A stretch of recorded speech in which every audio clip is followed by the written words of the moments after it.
Dans le prolongement de la règle de 3 et de la règle de 3 inverse, nous allons apprendre la formule d'interpolation linéaire qui est fort utile dans la suite de votre formation. Alors, nous allons commencer dans un premier temps par un rappel de physique et nous admettrons les résultats. Alors, je vous ai représenté sur le tableau un premier segment A et B. Au point A, je lui ai associé un poids ou une masse de 1 kg. Au point B, je lui associe également le poids ou la masse de 1 kg. Le point d'équilibre se trouve bien évidemment au milieu du segment A et B. Je le note G, car ce point d'équilibre est aussi appelé centre de gravité du segment A et B. Deuxième exemple, j'ai encore représenté le segment A et B. Au point A, je lui ai associé le poids ou la masse de 1 kg, mais cette fois-ci, au point B, je lui ai associé le poids de 2 kg. Évidemment, ma balance est déséquilibrée du côté du point B. Où se trouve le nouveau point d'équilibre? Eh bien, nous admettrons que le point d'équilibre est obtenu de la façon suivante.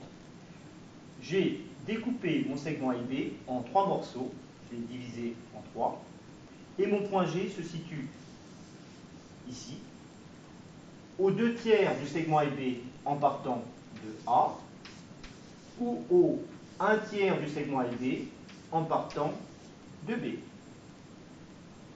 Troisième exemple, je reprends le même segment A et B et je change les masses ou les poids. Au point A, je vais lui mettre 1/3 et au point B, 2/3.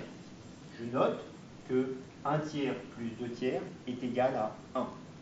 Eh bien, nous admettrons que le centre de gravité n'a pas changé.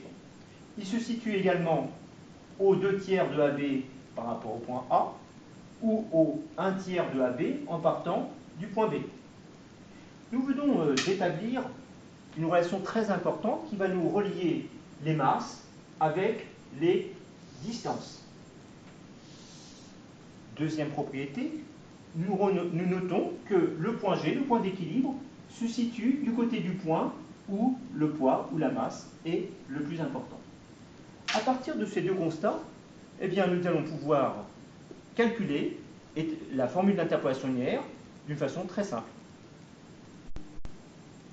Nous allons pouvoir comprendre et calculer la formule d'interpolation linéaire dans le même état d'esprit que la règle de 3 et la règle de 3 inverse que je vous avais présentée précédemment. Alors je vous propose une méthode personnelle, ma méthode, et au départ on a deux grandeurs, par exemple le poids et la taille.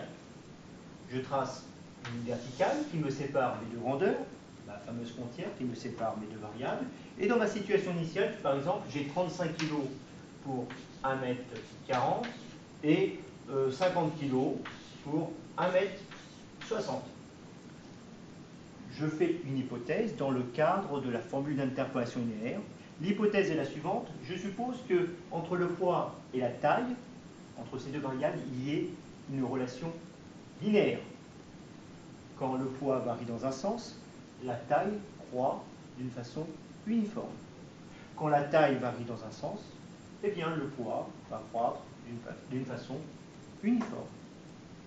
Dans ce cadre, si maintenant j'ai un poids intermédiaire, par exemple 45 kg, eh bien ma taille sera intermédiaire entre 1m40 et 1m60, et il va falloir maintenant déterminer les fameux poids qui vont être calculés, obtenus à partir de l'autre variable, et on avait vu que les poids étaient reliés aussi aux distances. Donc je calcule les distances globales, 50 moins 35 d'un côté et de l'autre, et je note que 45 est plus proche de 50 que de 35. Par conséquent, le résultat sera plus proche de 1m60 que de 1m40. Donc je vais mettre un poids important du côté de 1m60 et un petit poids du côté de 1m40. Donc je calcule les poids correspondants. Ici, pour le petit poids, ça sera donc 50 moins 45. Et pour le grand poids, ça sera 45 moins 35. En effet, ce poids plus ce poids-là, ça fait 1. Et j'ai bien le poids qui est le plus important du côté d'1m60. Avec ma calculatrice, j'obtiens, et j'admets, le résultat 153,33. Autre exemple, au lieu de prendre 45, je vous propose 37. Pour un poids de 37 kg, quelle est la taille intermédiaire dans le cadre de la formule d'interpolation linéaire? Donc c'est une valeur entre 1m40 et 1m60. Il ne me reste plus qu'à calculer les poids correspondants. 37 étant plus proche de 35, eh bien, le poids sera le plus important du côté de 1m40 et moins important du côté d'1m60. Donc, avec le même raisonnement, je calcule la distance globale, 50 moins 35, et là, je vais mettre le grand poids, c'est-à-dire 50 moins 37, et là, ça sera 37 moins 35 pour le petit poids, la somme des poids étant égale à 1. Et j'admets le résultat que j'ai obtenu avec ma calculatrice de 142,67. Je vais passer à un troisième exemple. Cette fois-ci, je vais prendre un exemple en partant de la deuxième variable et je vous propose comme valeur intermédiaire 1m55. Quel est le poids correspondant en utilisant la formule d'interpolation linéaire? Donc c'est une valeur entre 35 et 50.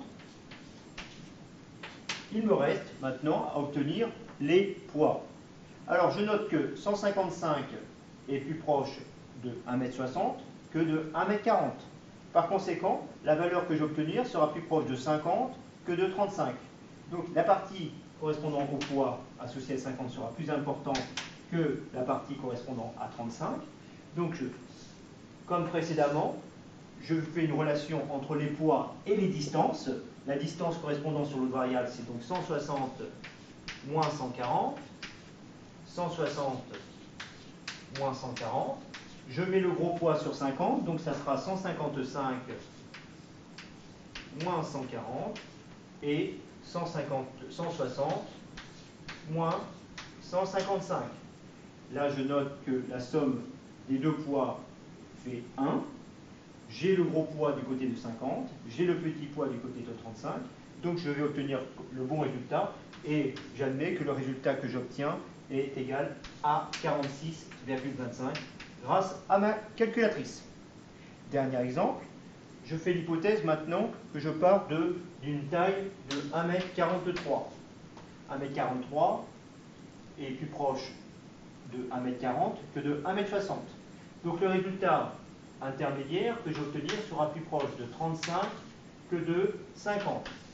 Par conséquent, je vais mettre un poids important autour de 35. Donc même raisonnement, 160 moins 140 sur l'autre variable. Et je mets le gros poids ici, donc ça sera 160 moins 143 et 143 au petit poids moins 140. Avec ma calculatrice, j'obtiens le résultat intermédiaire de 37,25 entre 35 et 50. Voilà, j'espère que vous avez bien compris la formule d'interpolation linéaire. Et je vous propose d'autres exemples, notamment dans le cadre des statistiques pour calculer les fameux quantiles, la médiane, les quartiles, les déciles, etc.